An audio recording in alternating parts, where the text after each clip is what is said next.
আচ্ছা, আমি হচ্ছে এই ডিজাইনটাই রিক্রিয়েট করি, তাহলে আপনাদের একটা আইডিয়া আসবে যে মোটামুটি অ্যালাইনমেন্ট কিভাবে হয়েছে না হয়েছে।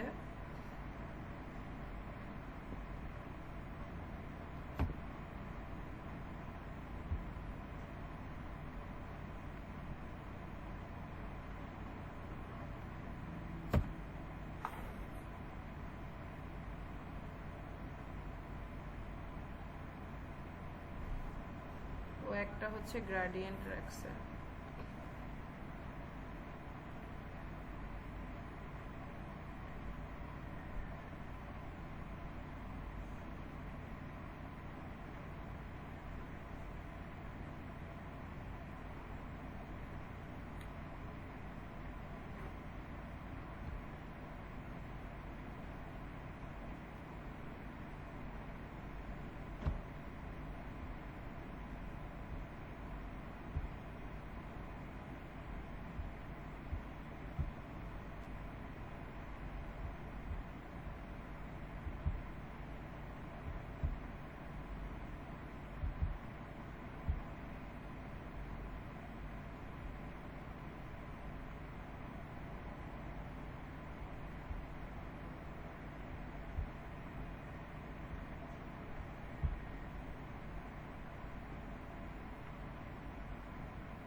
যে কোনো শেপ বা অবজেক্ট আপনারা রোটেট করতে পারবেন।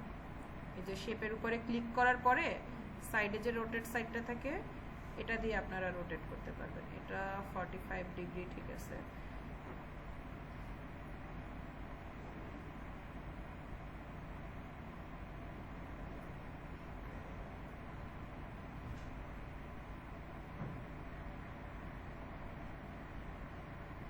সাইবারটা বসতেছে, আমি এখান থেকে জাস্ট শর্টকাটে হচ্ছে কপি করে আনতেছি, ঠিক আছে।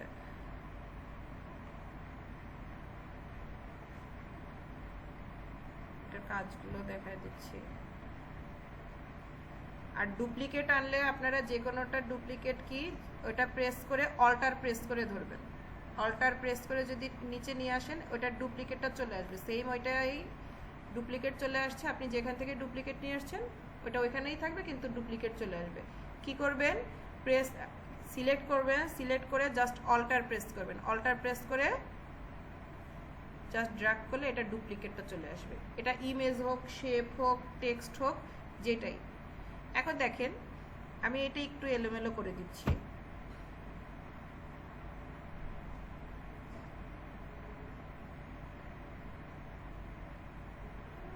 এখন এই যে তিনটা লাইন না, এই তিনটা লাইনের আমি অ্যালাইনমেন্ট চাইবো। আর আরেকটা জিনিস কি, অ্যালাইনমেন্ট যখন করবেন অ্যালাইনমেন্টে সব সময় খেয়াল রাখবেন এই যে টেক্সট বক্সের মধ্যে যেন গ্যাপ না থাকে।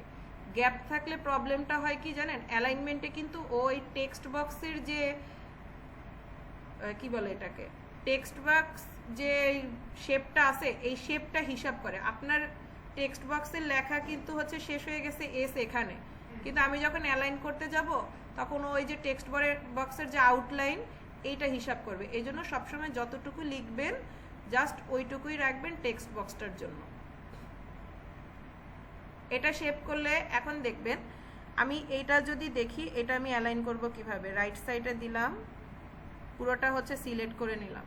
যদি একাধিক সিলেক্ট করেন, সিলেক্ট কিভাবে করব, শিফট ধরে প্রত্যেকটা অবজেক্ট সিলেক্ট করলে একসাথে একাধিক অবজেক্ট সিলেক্ট হবে। এখন আমি এটা সিলেকশনের পরে পজিশনে চলে যাই। পজিশনে গেলে আপনি চাচ্ছেন হচ্ছে লেফট সাইড, সবগুলো আমার লেফট সাইড থাকবে। হয়ে গেছে লেফট সাইড। এখন যদি দেই যে না আমি হচ্ছে লেফট সাইডে রাখবো না, একটু রাইট সাইডে রাখি। রাইট সাইডে দেখেন, এখন এটা দেখেন আমার কিন্তু বিজনেস চলে গেছে, উইথ আস চলে গেছে। শেপের মধ্যে টেক্সট বক্সের মধ্যে গ্যাপ কেন রাখবেন না, উইথ আসটা কেন এই বর্ডারে যায় নাই, বিজনেস গেছে, এটা এক একটা এক এক রকম গেছে। কারণ কি জানেন, ওদের এই বক্সগুলোর মধ্যে প্রত্যেকটা টেক্সট বক্সে গ্যাপ আছে। যদি গ্যাপটা না থাকতো তাহলে কি এটাও সরাসরি বিজনেসের এই অ্যালাইনে চলে আসতো। বুঝতে পারছেন? হ্যাঁ, এখন এটা যদি আমি হচ্ছে গ্যাপটা ক্লোজ করে দেই,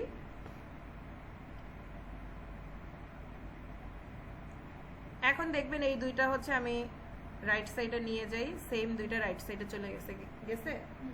এখন কিন্তু আর ডিসপ্লেস হয় নাই। এখন এই দুইটার মধ্যে দেখেন এই যে তিনটা লাইন, এখন আমি চাচ্ছি কি আমার এই তিনটা লাইন এটা সেম অ্যালাইনমেন্টের রাইটে থাকবে এবং হরিজন্টালি থাকবে। তখন কি আমি চাচ্ছি যে আমার এই লেখাগুলো এত স্পেসে থাকবে না, আমি আর একটু কমায় নিয়ে আসছি জাস্ট আমার এই স্পেসের মধ্যে। তাহলে কি আপনি যেই স্পেসটা সিলেক্ট রাখতে চাচ্ছেন ওই স্পেসের মাঝে ফার্স্ট যেটা লাস্ট, মানে এখানে আমি দুইটা বর্ডার দিয়ে দিলাম, ফার্স্ট এটা লাস্টের এটা দিয়ে এখন এই তিনটা আমি অ্যালাইন করতে যাচ্ছি।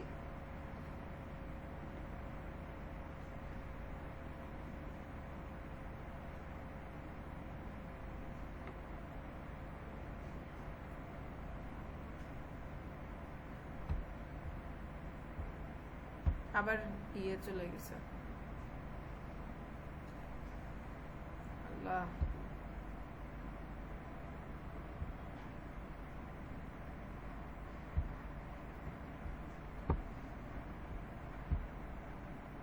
এই যে এখন আমি হচ্ছে পজিশনে যাই, এখন ভার্টিক্যালি দেখেন, ভার্টিক্যালি কিন্তু ইকুয়ালি হয়ে গেছে, দেখা যাচ্ছে, বোঝা যায় প্রত্যেকটা কিন্তু ইকুয়ালি ব্যালেন্স হয়ে গেছে। যদি হচ্ছে টাইডি আপ দিই ভার্টিক্যালি হবে কি আপনার সাইড থেকে ইকুয়াল হবে না, জাস্ট অ্যারো ভাবে দুইটা লাইন গ্যাপগুলো ইকুয়ালি হয়ে গেছে। যদি টাইডি আপ দিই তখন কি লেফট রাইট তারপরে লাইন গ্যাপগুলো সবগুলো সেম হয়ে গেছে এখন। হ্যাঁ, টাইডি আপে এটা। আর যদি হরিজন্টালি দেন শুধু লম্বালম্বি ভাবে স্ট্রেট ভাবে যেগুলো হয় এগুলো আসবে। তো এটা দিয়ে এখন আমি তো বারবার এটা পজিশন অ্যালাইনমেন্ট করব না, আমার এইটুকু করা শেষ, আমি গ্রুপ করে রাখবো। আপনি সিলেক্ট করার পরে অটোমেটিক গ্রুপ অপশন আসে, আর যদি কিবোর্ড থেকে যান গ্রুপ করলেই তিনটা ফিক্সড হয়ে গেছে। এখন এই তিনটা যেখানে নিবেন একসাথে যাবে, ঠিক আছে? না হলে তো আপনি এখানে অ্যালাইন করলেন, যেমন এটা আমি অ্যালাইনমেন্ট করে ফেলছি, আমি গ্রুপ করা না, আমি এখন একটা আমার হাতের কাজে চলে আসতে পারে, একটা আরেক জায়গায় চলে যাবে, জায়গাটা চেঞ্জ হয়ে যেতে পারে। এই জন্য যতটুকু কাজ করবেন আস্তে আস্তে গ্রুপ করে নেবেন, অ্যালাইন করার পরেই গ্রুপ করে ফেলবেন। যেটাই করেন অ্যালাইন করবেন, যে আপনি চাচ্ছেন যে এইটা এর সাথেই ফিক্সড থাকবে, তখন আপনি অ্যালাইন করে নিতে পারেন। হ্যাঁ, সরে যেতে পারে, বা আমার খেয়াল নাই সরে যেতেই পারে, এটা কোনো যে কোনো কাজেই সরে যেতে পারে। গ্রুপ করে নিলেন। এক হচ্ছে কি আপনি সিলেক্ট করলে এখানে এখন যদি চান আনগ্রুপ করতে আনগ্রুপও করতে পারেন। আর সিলেকশনের এটা অপশন আছে, এর বাইরে আপনি কিবোর্ড থেকে control G at a time press করবেন, অটোমেটিক গ্রুপ হয়ে যাবে। কন্ট্রোল জি দিলে গ্রুপ হয়ে যাবে, কন্ট্রোল 2 দিলে লক হয়ে যায়, কন্ট্রোল অল্টার 2 দিলে হচ্ছে আনলক হয়ে যায়। এই হচ্ছে আপনার অ্যালাইনমেন্ট, গ্রুপ হয়ে যাবে। এরপরে আমরা আসি যে টেক্সটের ব্যাপারটা কি। আপনারা যে টেক্সটের ফন্টগুলো ফন্ট স্টাইল চেঞ্জ করবেন কেমনে, যে দেখবেন হচ্ছে টেক্সটের এটা সিলেক্ট করার পরে এই কর্নারে কিন্তু ফন্ট স্টাইল আসে, দেখছেন? এখানে প্রেস করেন, সব ওভারঅল এখানে ফ্রি তারপরে পেইড সবগুলো চলে আসছে ফন্ট স্টাইলগুলো, কর্পোরেট স্টাইল। তো যে কোনো এখানে আবার একটা হচ্ছে কি আপনারা যে কোনো অফিসিয়াল বা ফর্মাল ওয়েতে ফন্ট স্টাইল দুইটা ইউজ করবেন, দুইটার মধ্যে দুইটা সর্বোচ্চ তিনটা। এখন তিনটায় কীরকম, আপনি যে টাইটেলটা রাখতেছেন, এখানে আমার ডিজাইনের একটা সিস্টেম দেখেন, আমার টাইটেল যেটা একটা, আমি যদি ডিজাইনের টাইপোগ্রাফিটাকে হচ্ছে ভাগ করি তাহলে একটা পার্টে কি হচ্ছে শুধু টাইটেল, হ্যাঁ, grow your business with us, এটা কি টাইটেল, তারপরে কি আওয়ার সার্ভিস, এটা হচ্ছে সাবটাইটেল। লাস্টে ইন ডিটেলসের যে টেক্সট, এটাকে কি বলে, সহজ কথা প্যারাগ্রাফ। তাহলে কি আপনি একটা ডিজাইনের তিনটা সেক্টর ডিভাইড করে নেবেন, একটা হচ্ছে আপনার টাইটেল বা হেডিং, দুইটা কি সাব হেডিং, 3 নম্বরে কি টেক্সট, ডিটেইল টেক্সট। তাহলে টাইটেলে আপনি দুইটা ফন্ট ইউজ করতে পারেন। যেমন এখানে হচ্ছে গ্রো ইওর বিজনেস, ও বিজনেসটাকে ফোকাসিং কিওয়ার্ড রাখছে, বিজনেসটা একটু বোল্ড করে দিছে, এটা হচ্ছে একটা টাইপ, একটা সেম, দুইটাই কিন্তু same font, just bold in bold আউটের জন্য ডিফারেন্ট মনে হচ্ছে।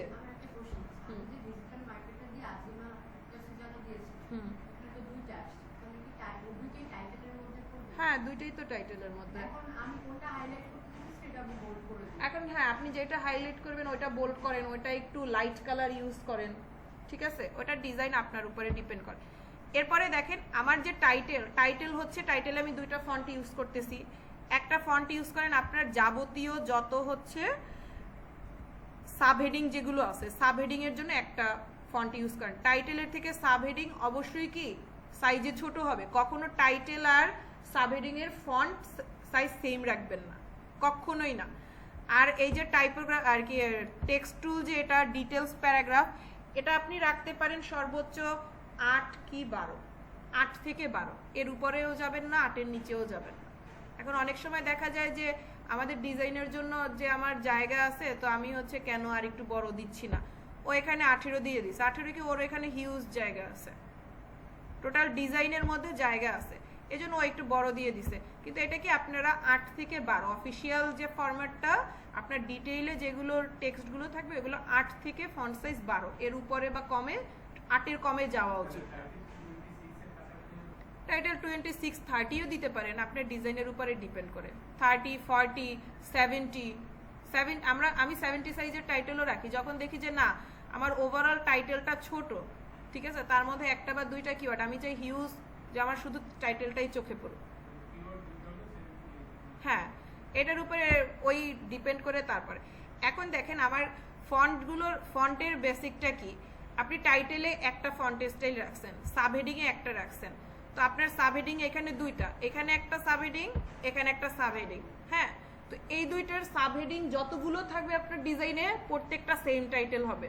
আমি একটা সাবহেডিং এ দিব একটা ফন্ট স্টাইল, আর একটা অন্য একটা ফন্ট স্টাইল দিব, এটা করব না, যতগুলো সাবহেডিং সেম ফন্ট থাকবে, সেম ফন্টের, এখানে ডিফারেন্ট না, এখানে সেম, বাট ও কি করছে এটা ও তো অ্যাজ এ ট্যাব হাইলাইট করার জন্য ও এটা হচ্ছে কি আপনার থিন দিয়ে দিছে, ফন্টটা বোল্ড করে নাই, এটা বোল্ড করে এটা একটু আইটালিক করে দিছে, ফন্ট কিন্তু সেম, ঠিক আছে।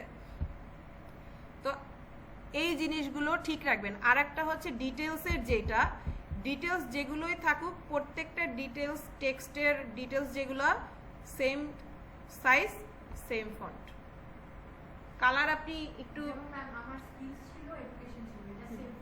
সেম ফন্ট হবে, সেম ফন্ট সাইজ হবে, তখনই ডিজাইনটা দেখতে আপনার খুব দেখতে সুন্দর লাগবে।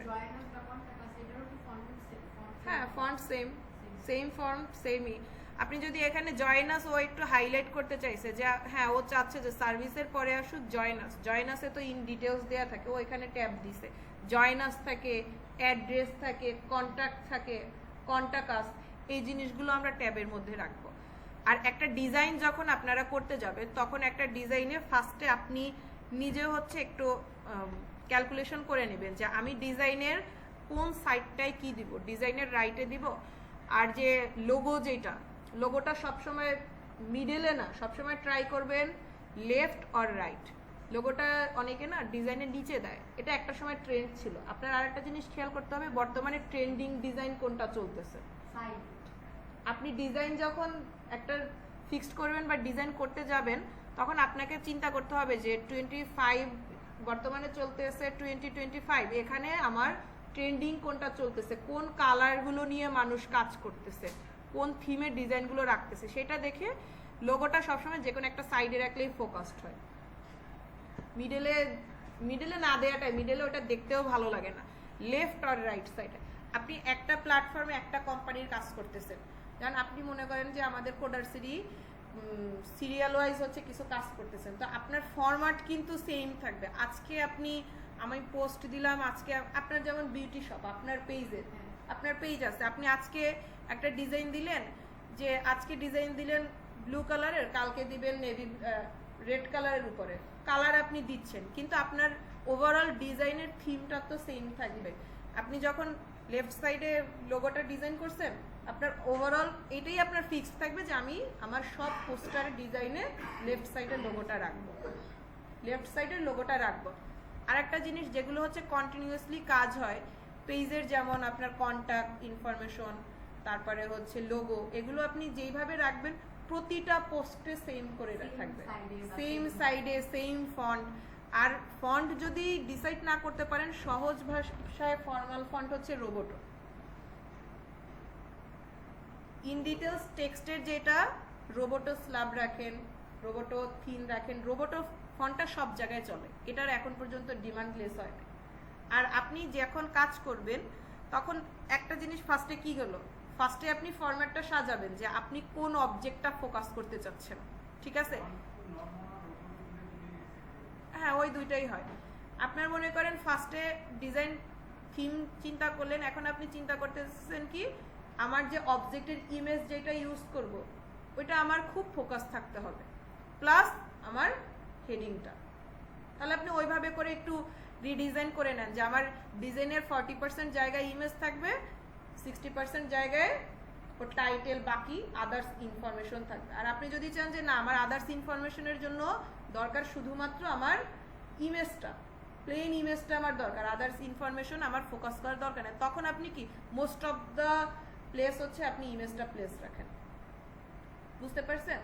এইভাবে করে আপনি একটা ডিজাইন করে মাথায় রেখে তারপরে চিন্তা করবেন যে হ্যাঁ আমার এইটা করব। এটা গেল ফার্স্টে যে আপনি কোন টোটাল ওভারঅল পোস্টারের মধ্যে কোন জিনিসটার জায়গা কতটুকু দিতে চাচ্ছেন, ঠিক আছে? এটা গেল ফার্স্ট পয়েন্ট।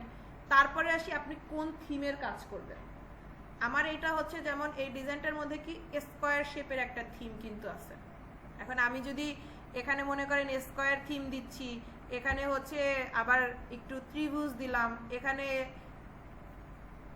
কি বলো এটাকে সার্কেল দিলাম, হজবরল দেখতে লাগবে। আপনি যদি যেটা রাখেন যতটুকু সম্ভব ওইটার মধ্যে রাখেন। এখন এটার সাথে আমার যদি আমি একটা ট্রায়াঙ্গেল দেই ওটা দেখতে না অত ম্যাচ হবে না, কিন্তু এটার মধ্যে আমি চাইলে কিন্তু সার্কেলটা ইউজ করতে পারি, ডট করে সার্কেলটা ইউজ করতে পারি। সার্কেল যদি একটু অপোসিটিটা কম করে দেই দেখতে খারাপ লাগবে না, টু ওয়াটারমার্কের মতো দিতে পারি। তো এইভাবে ব্যালেন্স করে তারপরে কাজটা করবেন। এই গেল আমার কি কোন শেপের উপরে ডিপেন্ড করব, আমি কোন শেপগুলো প্রায়োরিটি দিব, যেই শেপ রাখবেন ওইটা দিয়ে কাজ করবেন। হজবরলা অনেক শেপ আছে, মানে সব শেপ আমি একটা ডিজাইনে ইউজ করব দরকার নেই আমার। যত কম অবজেক্ট নিয়ে কাজ করবেন, কম অবজেক্ট কিন্তু গোছানো কাজ দেখতে সুন্দর লাগবে।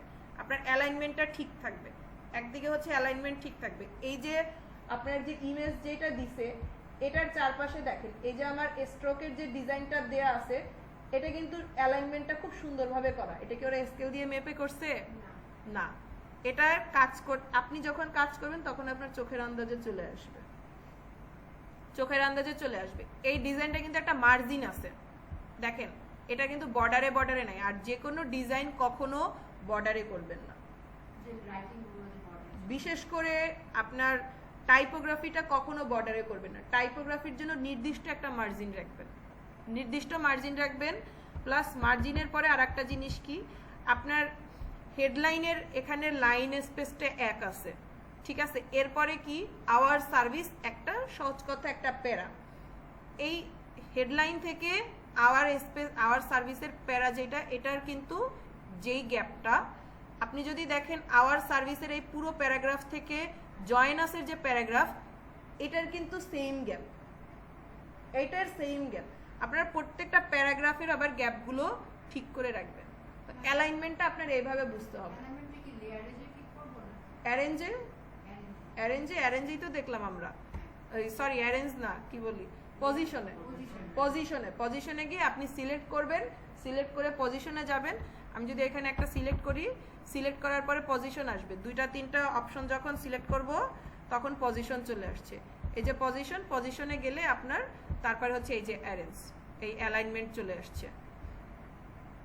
বুঝতে পারছেন? তাহলে আমার একটা ডিজাইনের মূল থিম কি আসবে, আপনার কালার ব্যালেন্সটা ঠিক থাকবে, আপনি ইমেজগুলো কি দিতে চাচ্ছেন সেটা রাখবেন, প্লাস আপনার টাইপোগ্রাফিটা, আপনার একটা ডিজাইনের টাইপোগ্রাফির কি বলবো ফন্ট স্টাইলের থেকেও যদি অ্যালাইনমেন্টটা ঠিক থাকে আপনার নর্মাল ডিজাইনও দেখতে খুব আইক্যাচি লাগবে।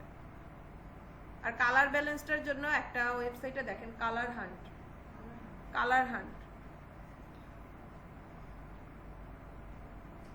colorhunt.com, এখানে বিভিন্ন প্যালেট পাবেন যে কোন কালারের সাথে কোন কালার যায় এবং কোন কালার কতটুকু পার্সেন্টেজে রাখে।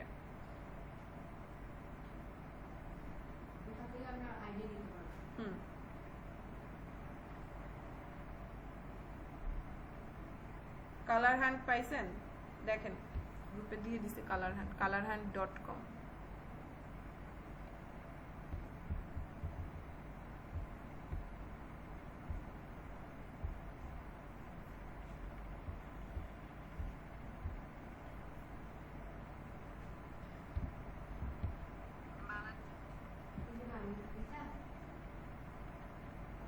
হ্যাঁ হ্যাঁ colorhand.com।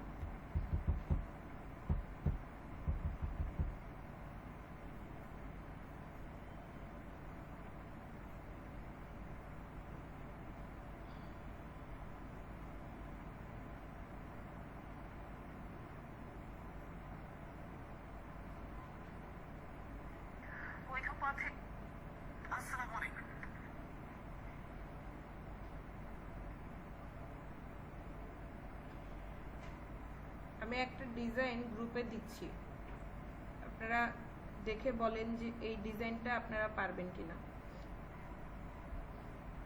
কঠিন কোনো কিছু রাখি না, জাস্ট টেক্সট টুল। হ্যাঁ টেক্সট টুল, আর এটার কোন জিনিসটা মনে হচ্ছে যে আপনি পারবেন না, তা ওটা বলেন, ওটা আমি দেখাই দিচ্ছি।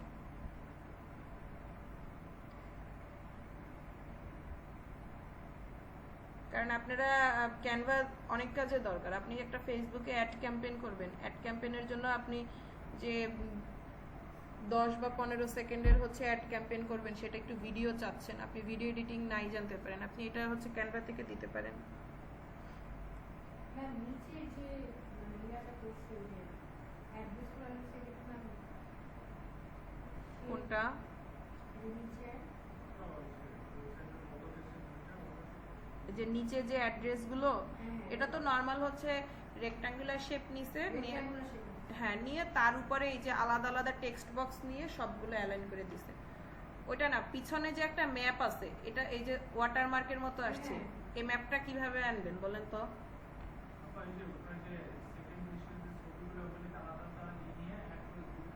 হ্যাঁ হ্যাঁ আলাদা আলাদা 4টা ইউনিভার্সিটির ছবিগুলো ফার্স্টে একসাথে করছে, একসাথে বক্স করে, ওইটা আপনার মনে, ওইটা আবার ইসের মধ্যে কি 4টা ফ্রেমের মধ্যে ওইটা নিয়ে 4টা ফ্রেম অ্যালাইন করে আপনি গ্রুপ করে রাখেন, গ্রুপ করে আবার ওইটার সাইজের করে একটা আপনি রেক্ট্যাঙ্গুলার শেপ নেন, নিয়ে ফিল কালার অফ করে স্টক কালার দিয়ে চারদিকে যে রেড বর্ডার যেটা,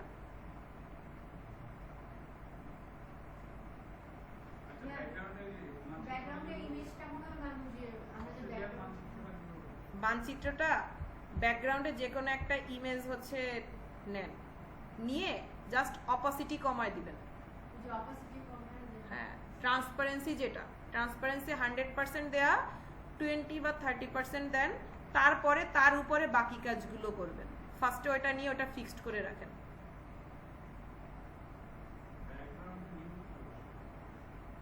ব্যাকগ্রাউন্ড বুঝি নাই।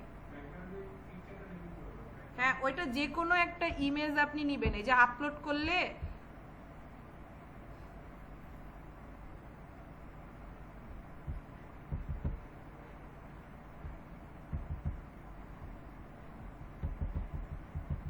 সবাই মেসেজ দেখতেছে ক্লাসে, ওরা বুঝতেছে আমাকে।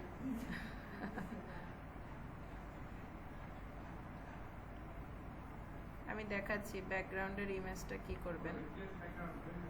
হয়ে গেছে, রিপ্লেসমেন্টে দিতে পারেন, বা আপনার রিপ্লেসও দরকার নেই, আপনি এই ইমেজটা জাস্ট বড় করে এটা এখানে সেট করে দিবেন, সেট করে আপনি অপাসিটি কমায় দিবেন, ওটা লক করে রাখবেন, ইমেজটা আপনার অ্যাজ এ ব্যাকগ্রাউন্ড কাজ করবে।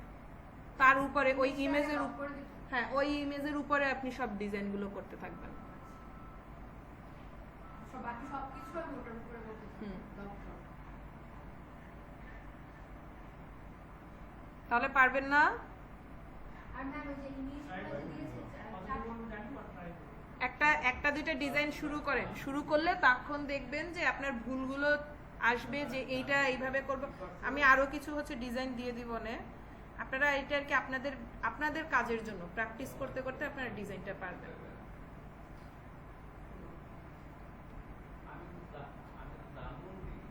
ম্যাম এই যে 4টা ইউনিভার্সিটি পিকচার দিয়ে ওরা যে গ্রুপ করেছে, হ্যাঁ মানে রেক্ট্যাঙ্গেল শেপ, স্কয়ার শেপের মধ্যে বসাতে ফ্রেম। স্কয়ার শেপের মধ্যে নিয়ে পরে হচ্ছে আরো একটা স্কয়ার শেপ নিয়ে ফিল কালার অফ করে স্ট্রোক দিয়ে দিছে। ও ওটার উপর আরেকটা হ্যাঁ ওই যে রেডটা আরেকটা use করে। হ্যাঁ রেড যেটা হ্যাঁ এটা আউটলাইন বর্ডারটা করছে। আচ্ছা আচ্ছা আমি ট্রাই করবো